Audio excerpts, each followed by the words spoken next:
This episode is sponsored by Echo. Hear clearly, care confidently. Learn more at echohealth.com. That's EKO health.com. And use code JSP for $50 off any stethoscope. Just Some Podcast Media. The thoughts and opinions on Just Some Podcast are of the hosts and guests and do not represent the views of organizations that employ them or they volunteer for. They are also not responsible for spontaneous black holes or nuclear wars that may occur. You have been warned.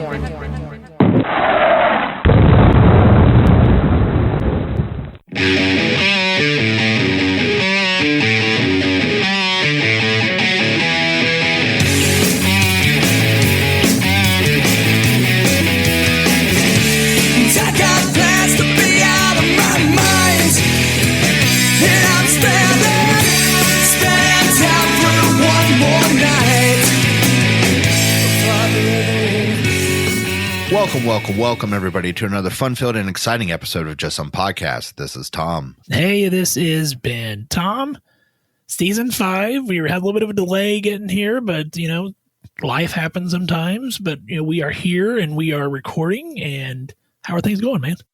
Things are doing swell up here, as I'd like to say. The weather is turning cooler, and for big guys like me, this is our time of the year. This is where we shine, okay? Guys my size don't put on very tight shorts and then go to the beach. You know what I'm saying? You should. Maybe you should. That is absolutely the wrong answer. So we should not, and I'm okay with that. And so the more clothes on, the better for me. And I like this time of year. It's just, I like the leaves. I like, everything just changes. It's football season. This is my time.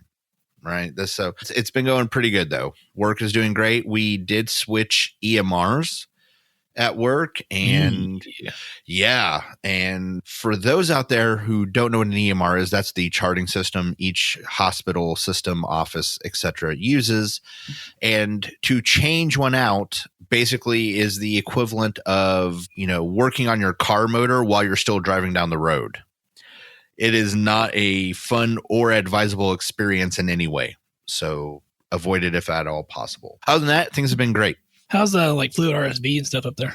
We had a pretty hard flash, but honestly, it turned out to be just that. It's not any worse. I'd actually probably say overall, in my area in particular, we're probably under normal. We've had quite a few admissions lately here in this area for RSV type symptoms, and I've been seeing tons of just viral upper respiratory crud in the office. So I was curious. Now, I would just household colds and stuff like that. Yeah. But serious cases of influenza or, little ones with the RSV getting hospitalized, not in my area. Now, I know just north of me, they were filling hospitals.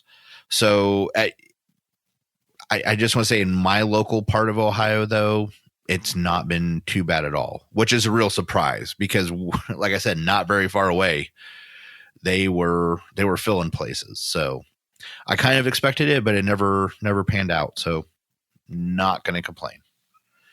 Well, I am excited to start season 5, and we're going to get really juvenile tonight. We're going to turn into our, 14-year-old selves and have a little fun with this episode.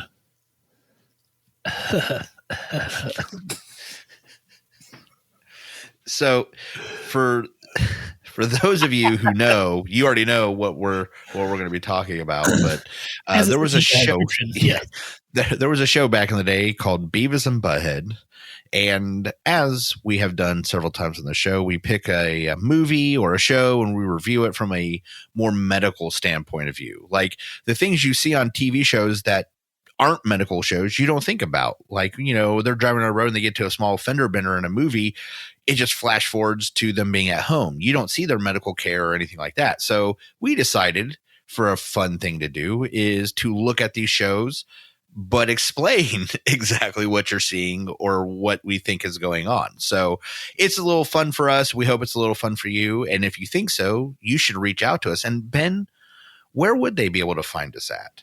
Well, they can find us Facebook, Instagram, Twitter, YouTube, all at Just Some Podcast. Our website, justsomepodcast.com. Email us. Let us know if you like the Beavis and Butthead medical review. Because let's full disclosure here, Tom did not get it when I first sent this idea to him a while ago. I was like, this will be hilarious. And he's like, I don't what? Like, no, think about it. Like, you don't ever see people medically review cartoons, particularly Beavis and Butthead. So anyway, email us, jsp@justsomepodcast.com. Tom, if they want to help out our show, other than that, what else can they do? Well, they could go to the JSP website. They could scroll down to just about the bottom of the page. They see an Amazon affiliate link. Click on that first before you do anything else on the Amazon website. After you click that link, you can go on, shop, put things in your cart, do whatever you want. You won't even know we were there. It cost you nothing, but it does help out the show, and we would really appreciate it. Also, don't forget that you can give us some ratings and reviews on iTunes or wherever you're listening to our show at now. And make sure you check out all our bevy of other shows under the JSP Media umbrella. You got Nurse Papa with David. You got Buried Pleasures with Pollyanna. And, of course, you got Will Continue to Monitor with Tom and I. So, yeah, you got those out too. Yeah, sure. Well, Tom, I know it's been a little bit, but let's see if we can get back into the flow of things here. You want to get into the story that you may have missed? I do, yes. I love how you always grant it there. So, the story you may have missed, this is about a little 4-year-old boy in Sheboygan Falls, Wisconsin. And his mother, Kayla, suffers from chronic seizures. She says that Logan, which is the boy's name, is no stranger to her episodes and always does what he can to help. And as he got older, we were like, okay, this happens to mommy. Or when this happens, go get daddy. Well, last month, while Kayla was getting Logan ready for school, she knew something was off. Her husband was at work. So she sat down, called 911 and put the phone on speaker, and then she had a seizure. So the website that I'm reading was able to obtain the phone call from the Sheboygan County dispatcher in Logan. The dispatcher says, what's the address of the emergency? Logan says, my mommy's having an episode. He says she's shaking her head and her legs. Dispatcher asks, is she able to talk to me on the phone?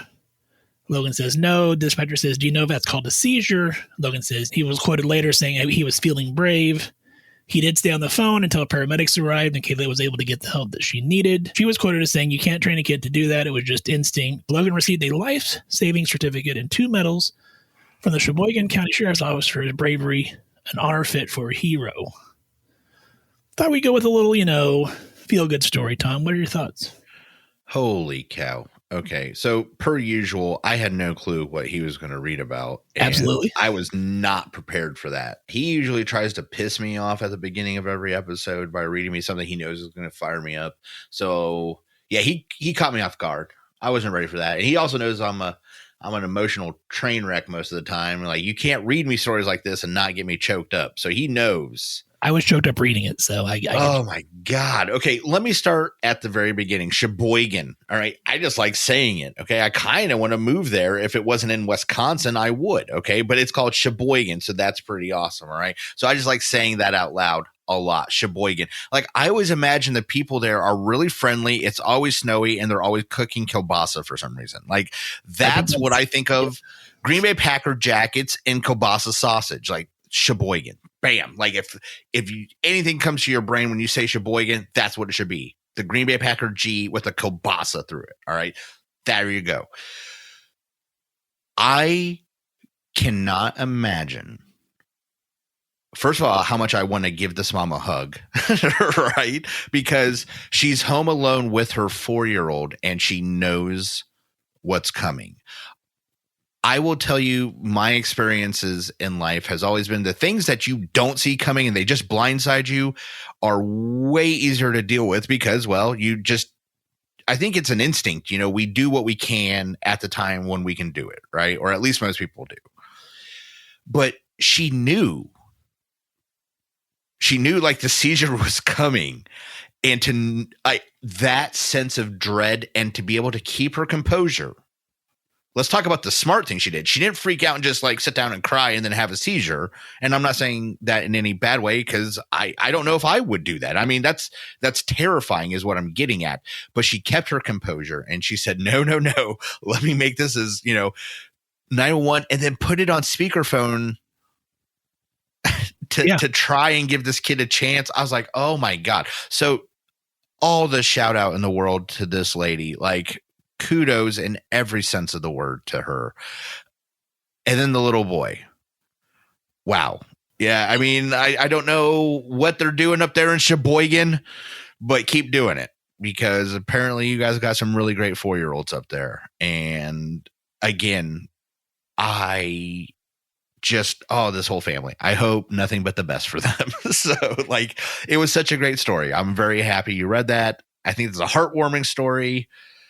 I feel a little like, oh, okay, we're on an upbeat now. I'm feeling positive, man. Yeah, you got me going. That's what I wanted. See, well, then stop telling me stuff that's pissing me off all the time. I kind of enjoy that too, though. Let's take a break here. We'll talk about our sponsors, and then on the other side of the break, we're going to deep dive into Beavis and Butthead. Hey, Tom, did you know that sound travels at the speed of 1,130 feet per second or 770 miles per hour? Yes, and I only knew that because I really like Chuck Yeager, and he beat the speed of sound. Fair enough. But, you know, we can help the sound of your patient's heart and lungs move from their chest into your ears a whole lot better. Would that be an Echo Digital Stethoscope? It sure would. It'd be the Echo Core Digital Stethoscope.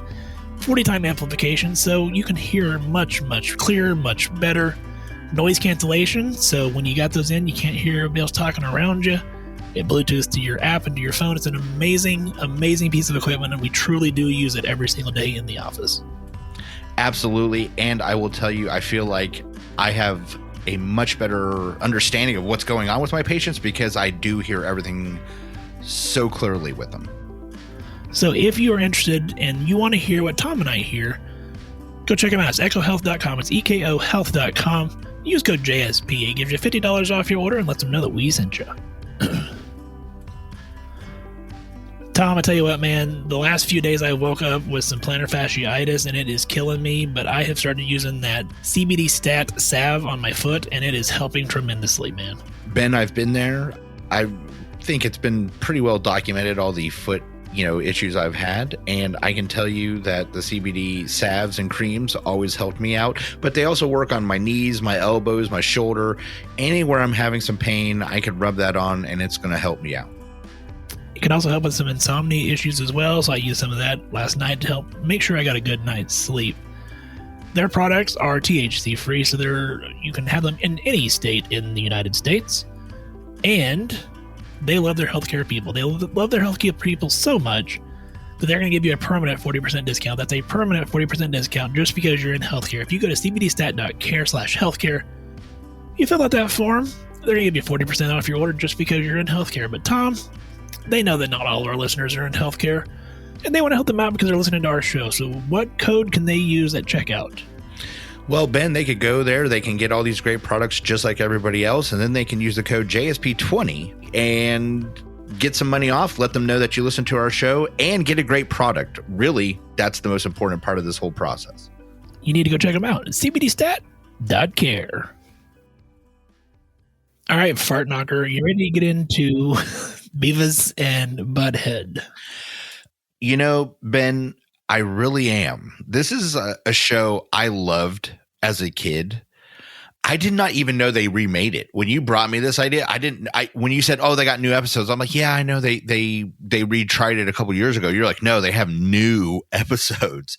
So it was a interesting new take on my old memories. Like I was like, "Oh, this is the same stuff. They're just new. They're just doing different things now." And so it was I think Mike Judge did a really good job, actually. So the show we're going to be reviewing is Mike Judge's Beavis and Butthead. It's on Paramount Plus, not a sponsor, but they could be. Call us. Yeah, Mike Judge, are you listening? But so we're going to review the first 2 episodes of the show. So the first episode was Escape Room and Special One. The second episode we're reviewing is Boxed In and Beekeepers.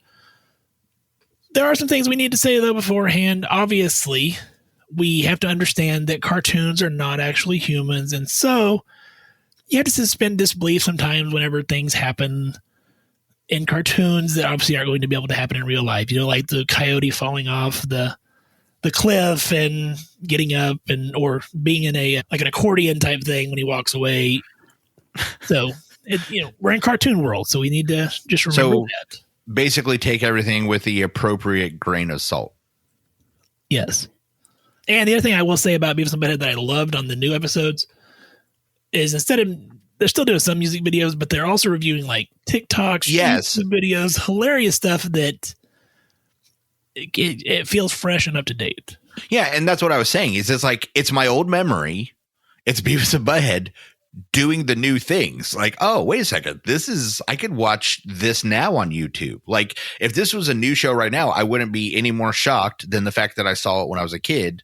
You know what I'm saying? Like, if it didn't exist then and it existed now, I'd be like, okay, same difference, except back then they did music videos, which, by the way, is a real shock to kids nowadays. They're like, what? A what? I'm like, music video. They're like, yeah, I know what a video is and I know what music is. Why do you keep putting those two words together? And they look at me like I'm the one doing something wrong. So that'll make you feel real old, by the way, when you're explaining why you're watching Beavis and Butthead to a bunch of kids. So anyways. Well, let's jump into the fun. So episode 1, like I said, is escape room. And again, reviewing this medically, so we're looking for injuries and things of that nature. So they're supposed to be going, or actually they're standing outside an escape room. Yeah, it starts off outside. Yeah, and I love that they were like throwing milk cartons on the road and letting like trucks run them over. Hilarious stuff. You know, you're like, yeah. Juvenile humor. Like, exactly. But that is truly the essence of Beavis and Butthead, though. Yes. They're not hurting anybody, but it's also really annoying. Like, I want to yell at those kids to stop, but really, what did they do? Well, nothing. Okay. They got splashed with milk and they thought it was fun, you know. But anyways, that's like, that's true Beavis and Butthead right there. So, you know, there's a couple of girls, and so they're going to go into this escape room with them because the girls' date's canceled, and they can't tell left from right. So the mummy's tomb is the left, and the bathroom is to the right. So they end up in the bathroom, and hilarity ensues. You know, especially when they're like, the part where they're like, well, why would there be a turd in the toilet? Like, how is this a clue? Yeah. Yes, because they are convinced they are actually in the correct place and that they're looking for the clues to get out. And they never seem to put, and again, the quintessential Beavis and Butthead is they're lovable because they're not being malicious on purpose. They're being malicious because they don't know any better. So they're trying to get out of this place. And finally, and again, true Butthead fashion, they just decide to start destroying things until something else happens. So that's when they decide to flood the bathroom, which leads to the next part. So Beavis gets slapped by Butthead in the face in the bathroom because he's being stupid. And so then Butthead is trying to get out. So he uses the plunger and he's he's beating the door with the plunger, and he suctioned it to the door, which pulled the door open briefly. And then it came flying off. When it came flying off, it smacked Beavis in the head. Beavis went flying back hard enough that he hit the wall and knocked the air conditioning vent grate off, which then opened to like a crawl space, which is basically just air conditioning duct. But these guys thought, oh my God, we're onto something. We found the clue of what we needed to do. So clearly some head injuries. You know, he was also knocked against the wall hard enough that it knocked the venting off of the wall. So yeah, and honestly, if you are ever going to present to an ER nurse, and for instance, let's say Butthead actually cared about his friend and said, wow, you probably have a closed head injury. We should take you to an emergency room to get it evaluated. That's some of the stuff that the ER, either nurse or physician, are going to be asking you is like, how far did he fall? Was he in a standing position? How hard did you push him? Like, and the fact that the grate came out of the wall would actually be extremely important clue to them, because we know those things are usually screwed into a wall. So you hit somebody with enough force to knock that off the wall. That's actually legitimate information that emergency personnel, either the EMS or the ER crew, are going to want to know. So believe it or not, there's a lot of information that was just laid out right in front of them that in real life we would all want to know. And not a whole lot of other injuries in this. You know, they end up from the men's bathroom into the women's bathroom. That's where they flood it, like you'd said. But I know there was another part in this that you wanted to talk about, which was in the break, they watched a TikTok video. Yeah. So again, like we were talking before, instead of just sitting there watching music videos, which are no longer existent, apparently, they watch TikTok. So they watch a very interesting TikTok that they decide to make fun of, but it's about a gentleman explaining how to do prison tattoos. And I thought to myself, has anyone ever actually thought about how many bad things can happen to you from a simple prison tattoo? Because when Ben was talking to me about this idea, he was thinking about like the slaps, the kicks, the falls, the head injuries, Yes. some of the stuff we're going to talk about now. And I said, I agree. And those are hilarious to review because it's Beavis and Butthead and they're animated and I'm allowed to laugh at that. But the dude in the TikTok is a real guy who really did all his tattoos while he was serving time in prison. So I won't go into all the details. You can watch a show for that. But for instance, some of the things that he was talking about being used for both the process of tattooing, I believe in he used a napkin that they somehow stiffened into a very sharp point, which again, I don't know for those that are listening, if you've never been around anybody that has worked in corrections or been through corrections, prisoners with a lot of time can find ways to do anything. So yes, if they say there's a way to sharpen a napkin into the point you can use it to make a tattoo, I believe it. Okay. I thought that he was using the napkin as like a fire. Yeah. Well, that's what I'm saying. It could be the napkin. I've seen them make toilet paper into dice. I've seen all sorts of stuff come out of prison. So you can harden anything and shape it into it. So that's what I'm saying is he's using some kind of material that's obviously not stainless steel is what I was going to get at. Regardless if it's a napkin, a shank, who knows? The point of all this is he's using something completely unsterile to inject a dye that is made roughly of soot and urine, if I remember correctly. Hand sanitizer.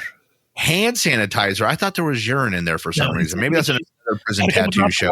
And some hand sanitizer and turn it into an ink.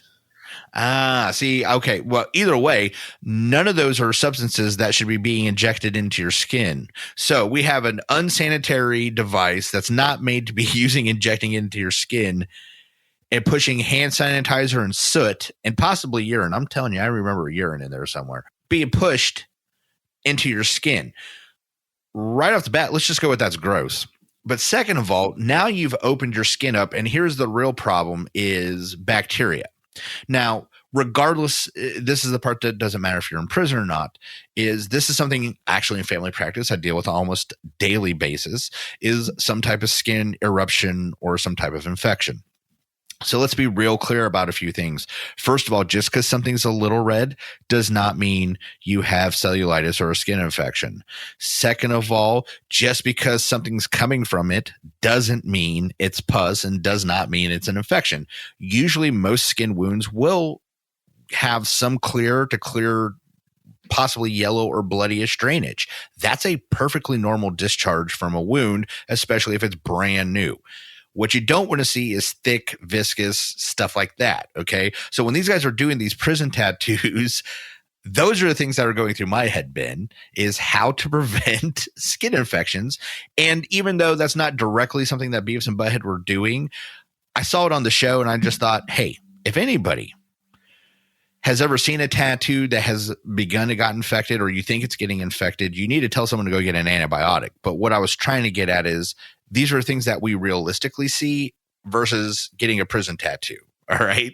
A little redness on your skin, not too worried. Hey, I made a ink out of soot and hand sanitizer. I'm a lot worried. Okay. That's what I'm getting at. I like how you were being professional in explaining this and I'm being 14 and I was like, you said coming out of it.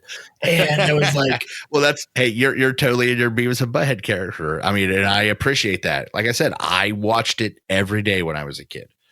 So let's jump into the second part of episode 1, which was a special one. And this was just a Beavis only episode. It said Beavis and the Fire in special 1. For those who weren't around in the 90s, like Tom and I were, Beavis is a pyromaniac. It got so bad that so many things got blamed on this show, children starting fires, things like that, and saying it was because Beavis and Butthead did it, that they had to completely rewrite a lot of that show to the extent of writing out the pyromania aspects of it. It was pretty everywhere. Yeah. Yeah. So when I first seen this title screen, I'm like, oh my God, they're like coming at this full steam ahead. Like, we're going to just address this elephant in the room with pyromania, and if we're going to be able to, do this. So the episode starts with Beavis in a wing place, and he's asking about fire wings, and he's doing, the fire type things. So he walks around to the back of the building, and the dumpster is on fire. The dumpster starts talking to him. The fire starts talking to him, telling him he's a special one, and, he's been with him since he was a small child, and kind of addressing this fascination that he has with fire. Obviously, some delusions and hallucinations if we look at it medically, because fire doesn't often talk to people.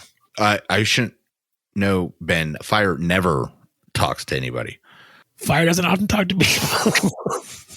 Yeah, okay, fine. Fire doesn't talk to people, obviously. Then the joke about the whole thing is basically that the fire is wanting him to be a better person. So the first thing it has him do is go run a mile. And then it has him pick up all the bottles and instead of throwing them away, put them in the recycle bin. And, the final straw for Beavis was that it wanted him to read, I believe it was The Call of the Wild, and write a 5-page report on it. And Beavis was like, nah, I've had enough of this. And it got me thinking, and I wish Eric was here so we could, pick. Yeah, this would be a good one for Eric. You don't often hear of people who have hallucinations, either auditory or visual, saying to do nice things. So it's never like, you always hear people like, oh, the voices in my head told me I needed to kill somebody, or the voices in my head are telling me to do bad things. It's never like the voices in my head are telling me to be a good citizen. So I thought that was kind of an interesting twist on this. So again, reviewing it from a medical standpoint, I really liked the fact that we're talking about mental health with Beavis and Butthead, because here at Just Some Podcast, we feel mental health is a very important aspect of health. As a matter of fact, mental health is just health to us. Yes. So again, getting to talk about it anytime I always think is a real important thing for us to do. But a lot of times people will be like, well, I think I'm having delusions, and I not just from patients, but friends, family, like, well, what does it mean if, is usually how these questions start. And then they're like, well, I think I saw somebody, but it turned out not to be real or something like that. Let's be very clear. All right. A delusion or hallucination is not a brief glimpse. There's a million reasons that could happen, from you just misidentified somebody. That's completely possible, to you're just tired and you made a mistake, whatever. What we're talking about in this case, delusions and hallucinations, is when it's getting into interaction. Okay. Beavis is not just seeing a face in the fire. Lots of people can see faces in fire. He's having a conversation with the face in the fire. That's the problem. All right. So that's when a delusion or hallucination, and there is a difference, but again, Eric's the specialist, not me. So I would let him explain that part. The point, what you need to know listening to this, is that's when the problems are starting to be identified. Not only do I see a face, I'm listening to the face. I talk to the face responds. Those are all delusions and hallucinations that we become worried about. But as Ben said, this time, the delusion and hallucination was doing something great. Every time you ever hear about him in history, though, Ben, you're right. It's something bad. Yeah. Yeah. It's like Son of Sam isn't famous for talking to a dog that told him to go on a walk. You don't know of any great delusions or hallucinations. But this case, not only was it trying to be helpful, it was trying to get him to improve himself, which again, you've never heard of somebody with Tourette's that yell, positive affirmations instead of cuss words. So I don't know. And that's something we were talking about pre-show. That's a very interesting fact. I think maybe we should have Eric on and do a more in-depth episode about positive aspects of some of these delusions or hallucinations. But anyways, the point is that's what's going on. So in real life, I would absolutely think Beavis needs to see his primary care provider as soon as possible and have a discussion about his referral to psychiatry, because he's talking to dumpster fires. As a side note, though, he really should have done the extra work, because the fire really did just want him to be a better person. And I thought that was great. It did want him to be a better person. Beavis has had enough, so he went back inside and told the guy, hey, your dumpster's on fire. So he comes out and he puts it out, and Beavis watches him and kind of even turns his back to him as the fire is screaming, that he's being put out. And so then you think, okay, well, maybe this is how they've addressed the pyromania is, we've addressed it, and Beavis is over it. Like, he's no longer a pyromaniac. The fire was not fun for him. As he's walking off, he picks up a lighter. Yeah. Strikes it a few times and then goes, fire. And you're like, well, no, apparently it's still just Beavis. It's still just Beavis. Beavis is always going to be Beavis. And this is also something Ben and I talked about pre-show was if you were around in the 90s, everybody knew somebody that was overly obsessed with fire. Like there was just one person in every group of friends that you better not forget your hat at John's house because John was going to burn it. Like you better not leave anything you don't want around this guy because if it's not his, he's setting something on fire. Or you certainly didn't want to be around him too much and then something catch on fire because you knew they were going to be looking at you because you hung out with that guy. So it's not so much a thing now, or I don't think it is, but man, it was. And did not realize how big it was a part of our lives back then until you started talking about it, Ben. Well, jumping into episode 2, this one, as I told Tom via text message when we were talking about this was the chef's kiss. This was the National Lampoon's injury-filled episode that I was hoping that we would get to review medically. I mean, it was. I was just like, oh, there's so much here. He was so happy to text me about that episode. I really was, yeah.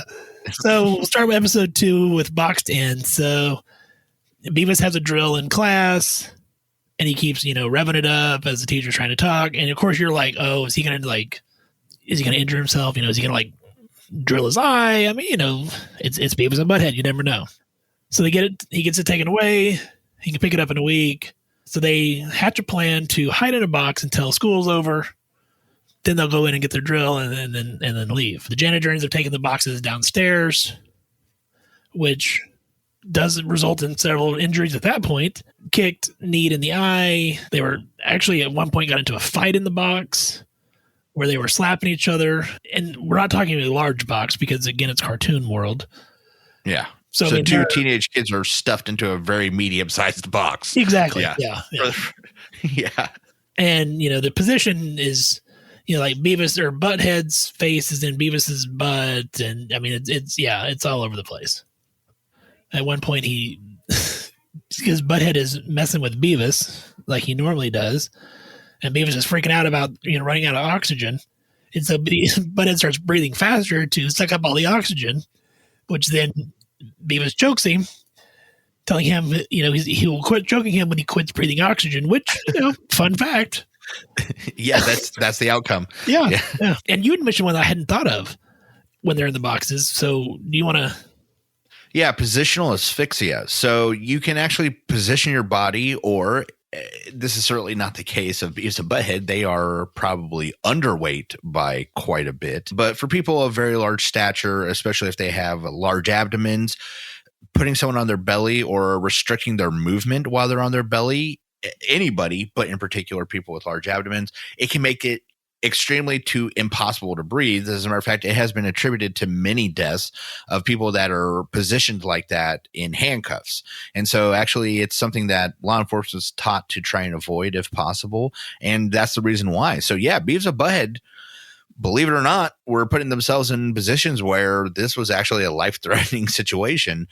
On top of the fact that I know it's a cartoon, so not really, and it's meant to be funny, but in my head, I'm thinking those dumb kids are going to suffocate, not because they're going to run out of air. That's not an airtight box, but because of the way they put themselves into it, which I thought to myself, nobody else is going to get that joke. So here I am. Beavis ends up kicking a hole in the box as they're fighting. And then the boxes that are on top of them, because they were on the bottom of the boxes, which you assume from later in the episode, they talk about textbooks. So there are probably textbooks in the boxes above them. Once he kicks a hole in the side of the box, the box then gives way, crushing them. So you have multiple crush injuries from being crushed under lots of textbooks. Fast forward to Mr. Van Driesen, the teacher. saying, well, Beavis and Butthead have been missing for a week. And so if if you guys hear anything, Well, he said, they'd gotten more math homework done with Beavis and Butthead being gone because they're not interrupting all the time. So they have new textbooks. And when they open the box, Beavis and Butthead come out of the box after a week in a box. Yeah, that's some real David Blaine stuff going on right there. And so they're very pale. They look like death. You got to be concerned about dehydration. Oh, yeah.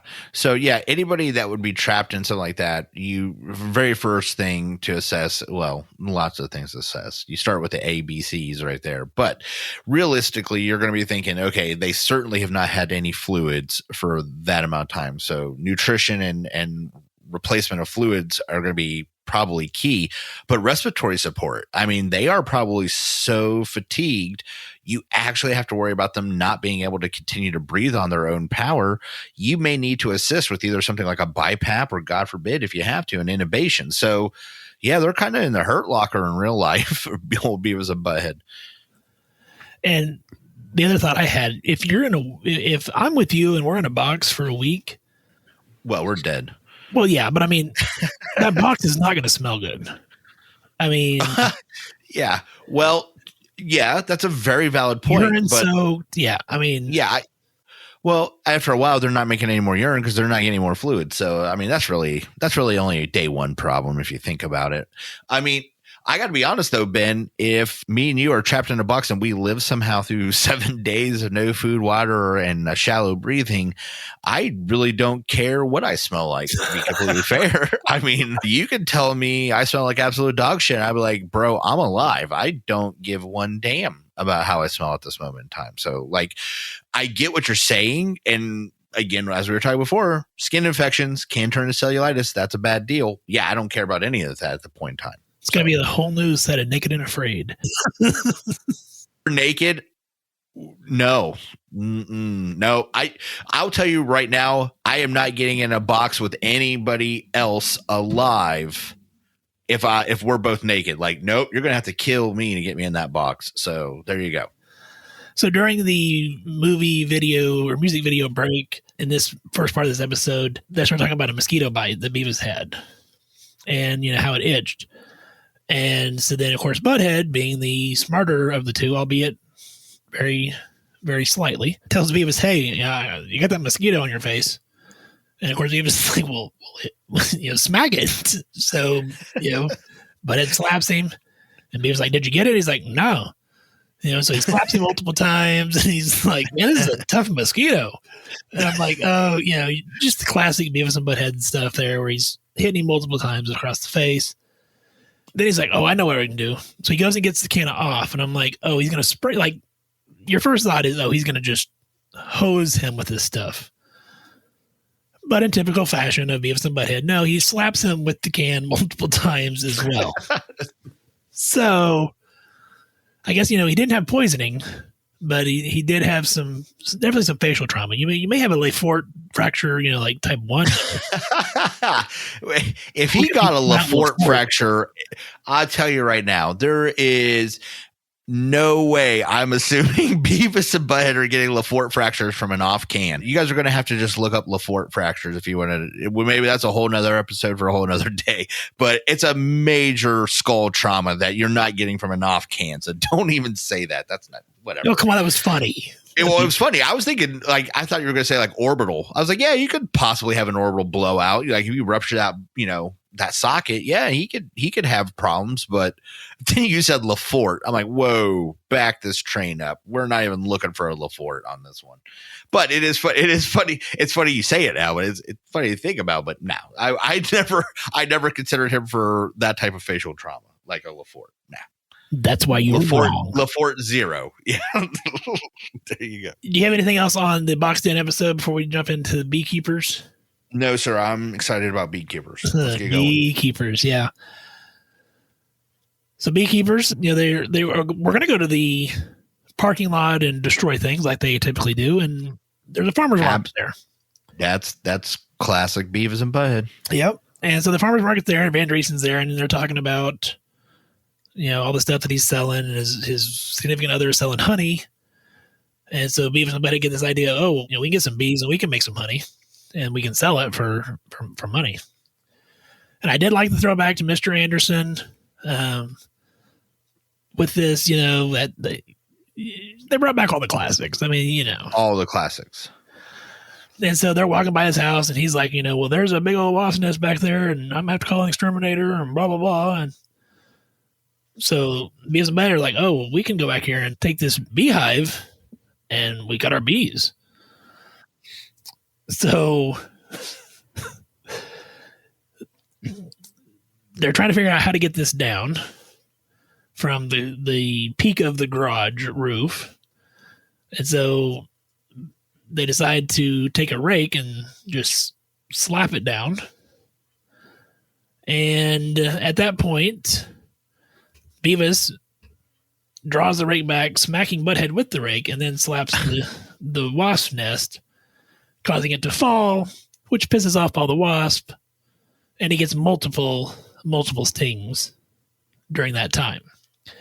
While he's being stung, he's running because wasp stings hurt because wasps are assholes.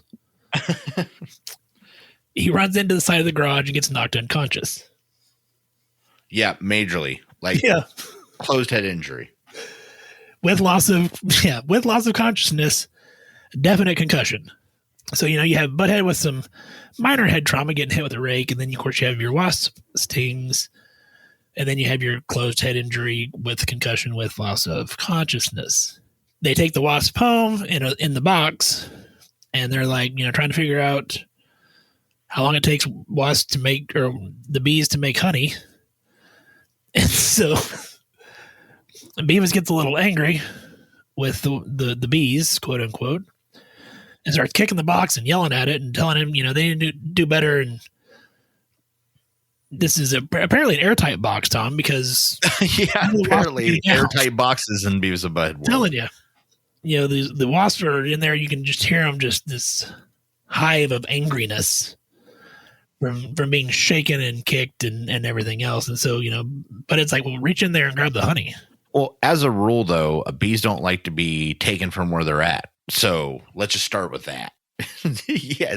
And then they shake them up. Like you said, the entire time they're just agitating the crap out of these bees. So you could literally, if I remember right, you could hear them like, buzzing in that box. And that's when Butthead's like, okay, open inside and get me that honey. Now, Beavis, being the smart one this time, is like, no, Butthead, because last time they stung the shit out of me and it hurt. Yeah. Who says pain isn't a great reinforcement tool? Right? Like, you know that hurt. Yeah. But it's like, no, use this oven mitt and it'll protect you. So Beavis opens the box, reaches his hand in, and of course, all the wasps come flying out, stinging both of them multiple times. In an enclosed space. That's fun. In an enclosed space. You're trapped. They kick the box, and the nest goes flying into the bathroom, knocks over a bottle of shampoo, which happens to be golden, like honey. And they're like, oh, whoa, our bees made honey. So they scoop this stuff up. They take it back up to the farmer's market. I assume the next week. There's, you don't know the passage of time. Yeah. Yeah. They didn't go into that many details. Though I did like they still had all the red dots. Yeah. The red dots from all the stinging that had occurred. They tell Van Driessen they got this honey. He looks at it. He tastes it, which would actually be ingestion of shampoo, which could be, a bad thing. Could, yeah. Tells them no, it's shampoo, and so they're trying to sell that to him as shampoo instead of honey because their bees are stupid and made shampoo instead of honey. Yeah. So I do want to say the concussion scene, like they didn't. Obviously, there's no gore. I mean, he just hits his head, but when he stands up, they do the classic, like circles around his head, like little stars. His eyes are spinning like spirals. I mean, not that you see that in real life, obviously, but if you've ever taken care of someone immediately after like a motor vehicle accident or anything where they've hit their head hard enough they got clear concussion, that spacey look in their eyes. I'm like, oh yeah, I've seen that before. And Yes. that's clearly what Beavis had in this scene. And the fact that he isn't appropriately responding to certain actions and calls would also be something I would tell you. So someone hits their head really hard. Oh, and then on top of it, now they're no longer answering questions appropriately. They're really long to respond. They start acting like they're sick. Those are all signs, hey, something really bad is going on. That person needs medical care. So just a little like, hey, side note, what Beavis is experiencing is a extreme concussion on the border of he probably needs to be checked for any sort of freaking head bleed. Okay, so that's bad, right? Like it was like, ugh, like sorry for Beavis on that one. But the bees one is hilarious. Like, I mean, the concussion one's hilarious, but boy, that bees one had me laughing the entire time. It's Beavis and Butthead in its raw form. It's guys trying to get ahead in life, and no matter what life throws at them, they just keep trying. So you kind of got to be great about the positive attitude, but man, they just can't ever seem to make it happen. So first of all, we all know bees are the ones that make honey and wasps. No, but wasps are also ultra aggressive, you know, because they're assholes. Yeah, because they are nature's little flying assholes. That's those guys. So when they get these bees, I think from a medical standpoint, the number one thing to watch for is the thing that we all know to watch for, and that is anaphylaxis. If they go into an allergic reaction, which again, having taken care of patients in it, that is a unpleasant experience for not just the patient, but all the medical staff involved in their care as well. Whenever someone doesn't even know they're allergic to something, you would still want to watch for the same things. So even though Beavis and Butthead never reported any previous history of allergies to bees, wasps, anything like that, you would still want to watch for the classic things I always try and tell people to watch for: tightness or pain in your mouth, your throat, your tongue, your lips.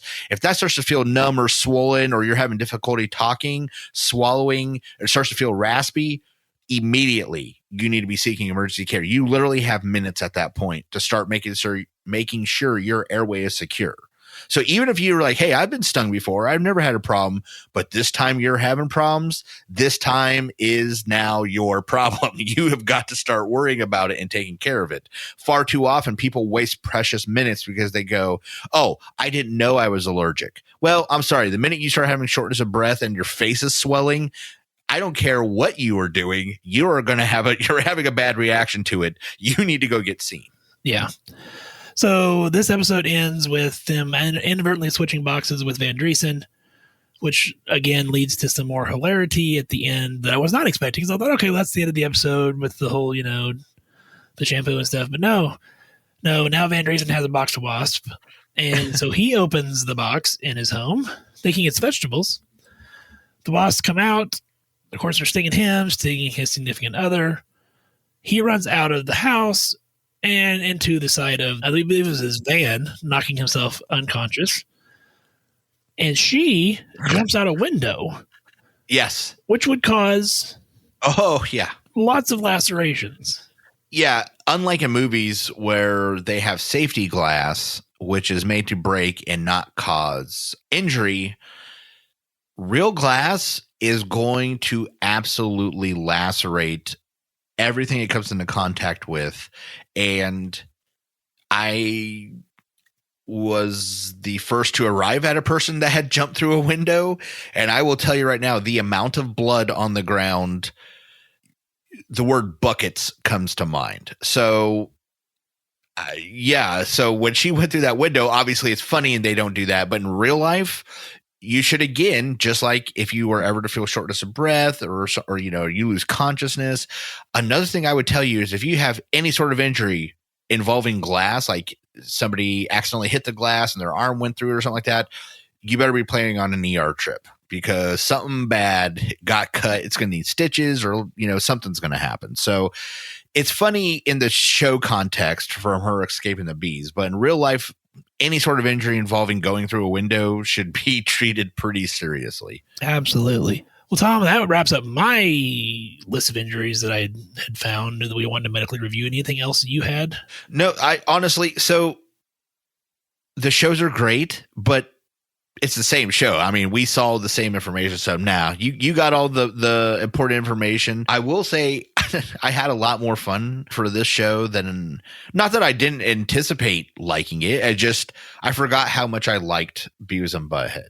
Like how quickly I regressed to 13 years old was pretty quick. And I loved every second of it. So, and that's not saying you may not even like Beavis and Butthead. I'm not even saying people have to go watch it, but it was a really fun experience for me. That wraps up our medical review of Mike Judge's Beavis and Butthead, available on Paramount Plus. Again, not a sponsor, but they could be. Call us. On that note, hey, this is our season 5 premiere, so we are so happy to be around for 4 years, going on 5 now. We got some cool stuff in the pipeline, I'm thinking. I mean, there's lots of good ideas. I'm thinking in the coming months we're gonna have another Facebook Live, maybe with Pollyanna. That's gonna be hilarious. Yeah, I laughed for a couple minutes solid just talking about some of the stuff we wanted to do. So honestly, this is going to be something we're going to have to put some work into, but it will definitely be worth it when we get to the final product. Absolutely. And we're still going to do some educational episodes along the way too. I mean, we're going to, we did some back to basics with some hypertension and stuff like that in the past. We'll do some more back to basics coming up. And, we're always looking for guests and stuff. So if you know people out there that want to get on and talk about stuff, diabetes, hypertension, hyperlipidemia, Lafort fractures, I mean, whatever it is. Lafort fractures. Yeah. Somebody that knows about Lafort fractures, they're either really weird or they're already a freaking trauma surgeon. So don't worry about the rest of that. God freaking Lafort. Now, I would say this is straight out from Ben and Tom to everybody listening. We love to hear from you. So please, if you have a suggestion, if you loved an episode, if you hated an episode, if you want Ben to do the rest of his shows in a French accent for the rest of season 5, whatever it may be, we need to hear from you if that's what you want or don't want. So please reach out to us and let us know. Oh, on that note. That right there sealed that deal. Every viewer in France just got mad instantly. I know. I'm sorry. I would like to apologize to the country of France. No, I didn't say apologize to them. I said they just got mad with my bad Pepe Le Pew voice. So anyway, we are wrapping up. We're gonna lots of cool things coming. So just stick around. Some really creepy stuff, and we'll continue to monitor too. So some good stuff coming all over the airwaves. But on that note, wash your hands, take care of yourselves and each other, and have a great week. Hey, everybody, stay safe out there. Practice swearing just to pass the time. Lately I see why I am alone. I caught some road rage and I thought of you. And all the many times you say I should have known.